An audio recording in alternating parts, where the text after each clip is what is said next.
এই তো এই জিনিসগুলোই হওয়া উচিত, যে মানুষ পুরনো যাদেরকে আগে প্রচুর দেখতো এখন সেভাবে সিনেমায় দেখতে পায় না, সেই মানুষগুলোকে নিয়ে এসে সিনেমায় যদি হচ্ছে জায়গা দেওয়া হয় বা তাদের নিয়ে যদি সিনেমা বানানো হয়, অবশ্যই মানুষ দেখবে। তাদের নিজস্ব ফ্যান ফলোয়িং এ রয়েছে। ভাই এই ইন্ডাস্ট্রিটা মানে এক সময় তারাই রাজ করেছে।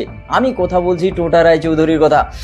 টোটা রায়চৌধুরী এবার তার নেক্সট ফিল্ম হতে চলেছে জিতের সঙ্গে, আর জিতের সঙ্গে একই ফিল্মে স্ক্রিন শেয়ার করছে, মানে বুঝতে পারছো। আর সব থেকে বড় কথা, টোটা রায়চৌধুরীকে আর জিতকে বেশ ভালো মানাবে। এবার দেখা যে এই ফিল্মে তার চরিত্র কি হয়। খুব তাড়াতাড়ি ঋতুপর্ণার সঙ্গে জিতকে দেখা যেতে চলেছে।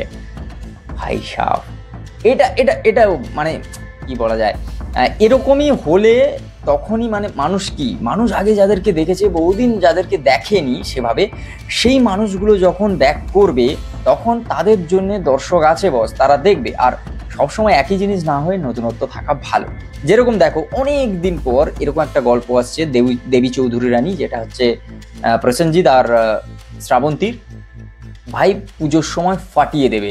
এইটা মানে যে লেভেলের আর যে স্কেলে বানানো হচ্ছে, সেখানে তুমি যদি প্রসেনজিতের লুক দেখো বা শ্রাবন্তীর লুক দেখো, সিনেমা দেখার আগে লুক হিট পাই, এরকম একটা ব্যাপার। তো এরকম গল্প, এরকম কম্বিনেশন এলে তবে গিয়ে ভাই কিছু না কিছু তো হবে। সোহমের নতুন ফিল্ম আছে, তার হচ্ছে টিজার চলে এসেছে। সত্যি কথা বলতে পছন্দ হয়নি। তো আপাতত বাংলা সিনেমায় এইসব জিনিস চলছে এখন। হ্যাঁ, আরো একটা জিনিস, ট্রেলার লঞ্চ আছে, যেটা আমি বলতেই ভুলে গেছি। দেব আর শুভশ্রী ধূমকেতু সিনেমায় এই ফার্স্ট টাইম একসঙ্গে দেখা যাবে ট্রেলার লঞ্চ ইভেন্টে, যেটা হতে চলেছে অবভিয়াসলি কলকাতার নজরুল মঞ্চে।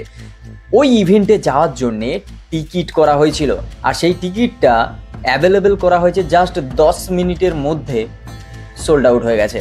মানে ভাবো ধূমকেতু নিয়ে ক্রেজ কতটা, বস দেব শুভশ্রীকে নিয়ে কতটা ক্রেজ। এটাই হচ্ছে হওয়ার, এটাই হচ্ছে দেখার যে এবার কি হয়। আমি 4 তারিখের দিনের জন্য খুবই এক্সাইটেড, কারণ ওই দিনই হচ্ছে ওই ইভেন্টটা হবে নজরুল মঞ্চে। যারা যারা টিকিট পেয়েছো ভাই হ্যাটস অফ, যাও দেখে আসো। আমার হয়েও একটু দেখে নিও, কারণ আমি পাইনি, চেষ্টা করেছিলাম, কি আর করা যাবে। যাই হোক, দেখা যাচ্ছে খুব তাড়াতাড়ি নতুন একটা ভিডিও। ততক্ষণের জন্য টাটা। আর হ্যাঁ, নতুন হলে সাবস্ক্রাইবটা করো ভাই। দেখা যাচ্ছে নতুন ভিডিও।